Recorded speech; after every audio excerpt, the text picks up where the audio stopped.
What is happening right now in Iran, in the skies over Tehran, and in the intelligence bunkers of Israel is not just another crisis. The end of a nearly 47-year-long game is being forged.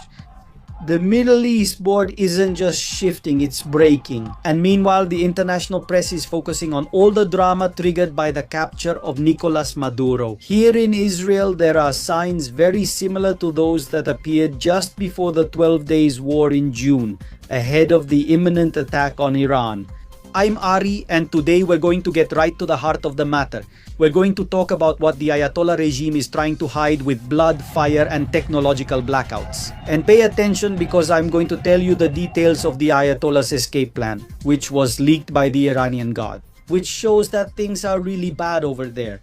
During the last 48 hours, witnesses in multiple cities in Iran have reported something that has the Islamic Revolutionary Guard Corps on the verge of a nervous breakdown. Starlink satellite trains crossing the Persian sky. The regime has tried the usual, a brutal information blackout. They have cut off the internet in 222 localities across 78 cities, directly affecting more than one. The goal is for the world not to see that they are killing young people in the alleys of Iran or Mashhad, but notice this detail. The regime is losing control of the narrative. People are no longer just shouting about the price of bread. By the way, it has reached 500,000 reals, about $12 for a single portion. But now the outcry is political and direct. In the streets, citizens are shouting death to the dictator, and for the first time, something unthinkable, the shadow of the Shah is returning to the streets of Tehran and Isfahan. You probably don't know who Pahlavi is or why this is historic. Well, you'll understand in a moment. Bear with me, but first let's delve into the massive leak that has come from within the regime's forces. A report that was leaked to the Times is the definitive confirmation that the regime sees itself as finished. The supreme leader, Ali Khamenei, an 86-year-old man whose health has deteriorated since the 12-day war against Israel in June 2025, already has a ticket out. They literally call it Plan B, and it consists of fleeing to Moscow with an inner circle of 20 people, including his son and designated heir, Mojtaba Khamenei. Why Moscow? Well, you don't have to be an intelligence analyst, there simply isn't any other place for him. Khamenei is copying Bashar al-Assad's playbook, who fled in November 2024 and ended up living in Russian luxury while brushing up on his ophthalmology knowledge.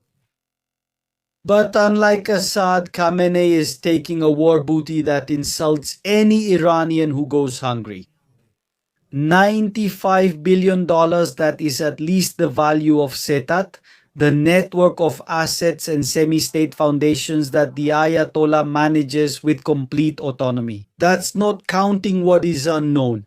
Meanwhile, the average Iranian worker earns about $284 a month and needs around $2,100 to get by. The supreme leader has 95 billion reasons to sleep peacefully in a Russian dacha. The regime of the Ayatollahs has tried to erase this image from history books. There was a time not long ago when Iran was not an international pariah but the jewel of the crown of the Middle East.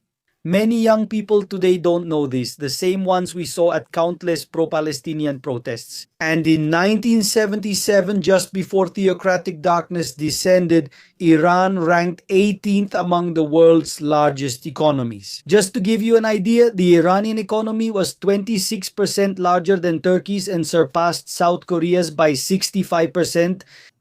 While South Korea was an agrarian nation starting out, Iran was already an industrial powerhouse. Today, the national income per capita is barely 57% of what it was in 1976. 4 decades of divine management, as they call it, have achieved the impossible. That a country with the second largest gas reserves and the third largest oil reserves in the world has its people standing in line to buy stale bread. The current regime boasts about its missiles and centrifuges as if they were their own inventions. Is that a lie?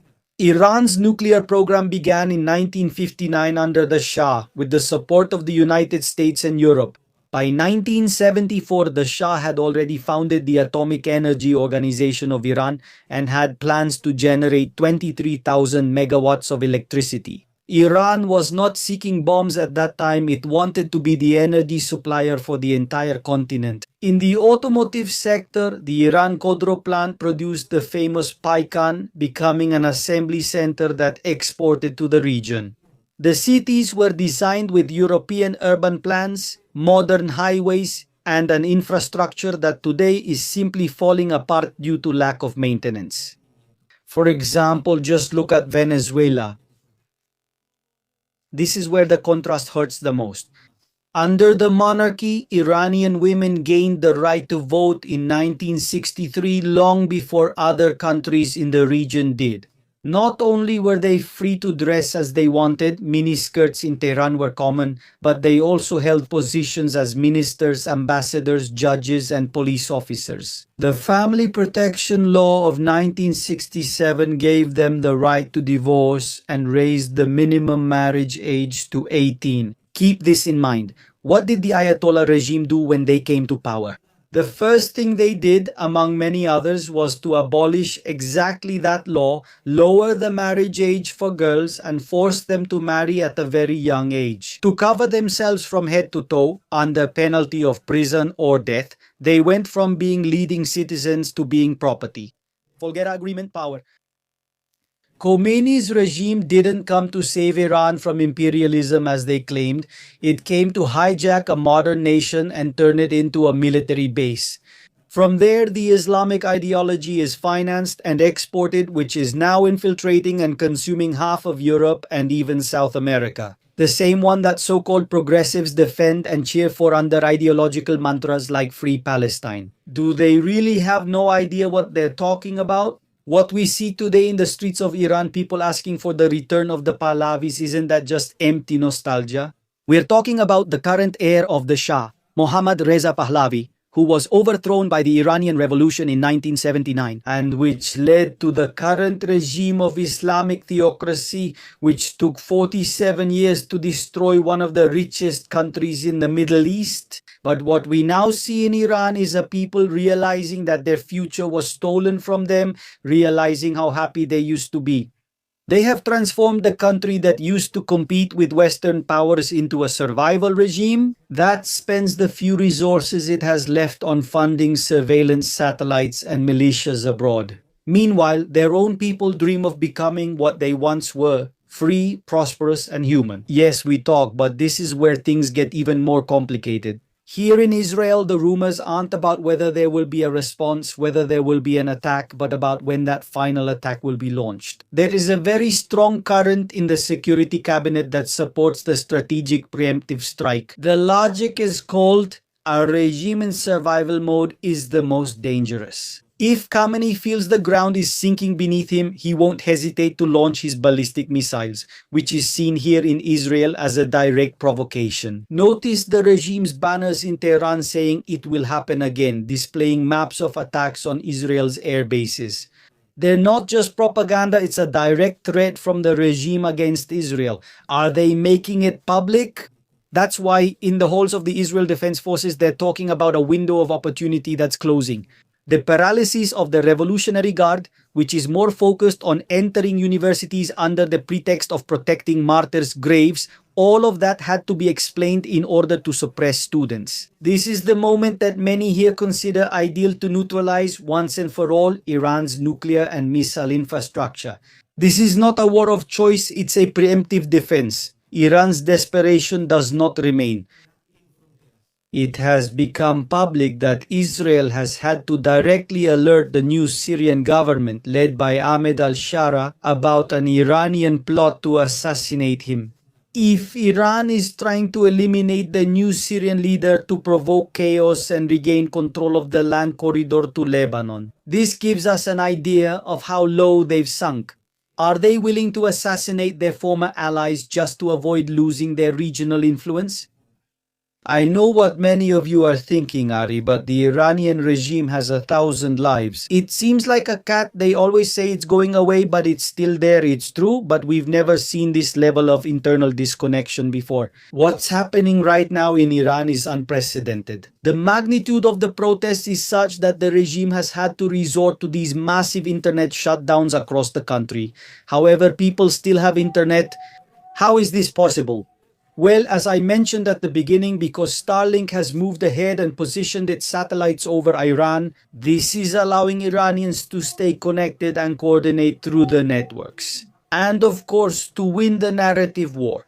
When the Ayatollah has to hide in a bunker and prepare for exile to Moscow, it means he no longer even trusts his own army to be loyal to him until the end. In the end, it seems that the rumor about him going to Moscow actually came from there. Now take a look at the logistical movements that have taken place in the last 24 hours here in the region. But first, something very important, a statistical figure. 42% of the people who watch my videos are not subscribed, either because they don't know, they assume they are, or simply because they just watch the video and don't do it. So I'll give you these few seconds while I keep talking. All you have to do is tap the little button that says subscribe and slide it a bit to tap the bell.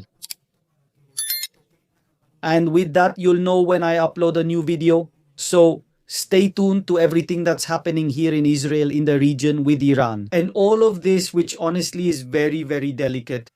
Alright, what I was going to tell you. 12 heavy transport planes, the famous Z-17A Globemaster III, 3 from the United States, have landed at the Royal Air Force Fairford Base in the United Kingdom. And others here just next door. In the neighboring country of Jordan, they're not bringing office supplies, they're bringing equipment from the 160th Special Operations Battalion El Sor. The famous Night Stalkers, the same ones used here to extract Saddam Hussein and who operated in Mogadishu. I have a case involving a Den helicopter from Divino Paradisi. That was the warning, as it would be the last straw that more than one person is waiting for to break. The necessary assets are in position for a precision intervention, whether to secure nuclear materials or to carry out high-value extractions. Like what we've already seen in Venezuela, if the regime collapses overnight, would anyone find this strange or utopian? Well, you don't have to look far. Just see what happened in Syria with Bashar al-Assad and look at what just happened with Maduro in Venezuela so we can expect anything. To grasp how unusual this moment is, consider what happened yesterday, an almost unprecedented movement in the past decade. Joint forces from the United Kingdom and France launched massive airstrikes against Islamic State of Iraq and Syria targets in central Syria near Palmyra. They used Typhoon aircraft, the British Fighter Ground Reconnaissance 4S, and the famous French Rafales, dropping guided bombs on tunnels and weapons warehouses. The big question is, why now? Because these two countries, which usually act under the umbrella of the United States, have decided to take the initiative together. The micro-analysis is clear. They are clearing the way and becoming part of what is happening. They know that with Iran withdrawing and the Assad regime out of the game, there is a power vacuum that Islamic State of Iraq and Syria will try to fill. In any case, France and the United Kingdom are acting as the strategic cleaners to ensure that the new Syrian government doesn't fall to extremists, but also to send a message to Tehran. The airspace of the region no longer belongs to them. It's a coordinated show of force to tell the Ayatollah that the world is already planning for the day after their fall. Are we witnessing the end of an empire of terror that stands on feet of clay and bank accounts in Moscow? Israel is ready, the United States is on standby, and most importantly, the Iranian people have lost their fear. The question is not whether the regime will fall, but whether the world is prepared for what will come next. Khamenei already has his Dasha in Russia waiting for him. Well, we'll have to see if they let him get there. Israel is on constant alert and has all its systems ready to ensure that if its fall happens, it doesn't take anyone else down with it. So stay informed, don't forget to subscribe and hit the bell so you know when I upload a new video, a new analysis. And we'll keep a close eye on what happens here in Israel and in the region. This is literally about to explode. And don't leave without giving a like. See you.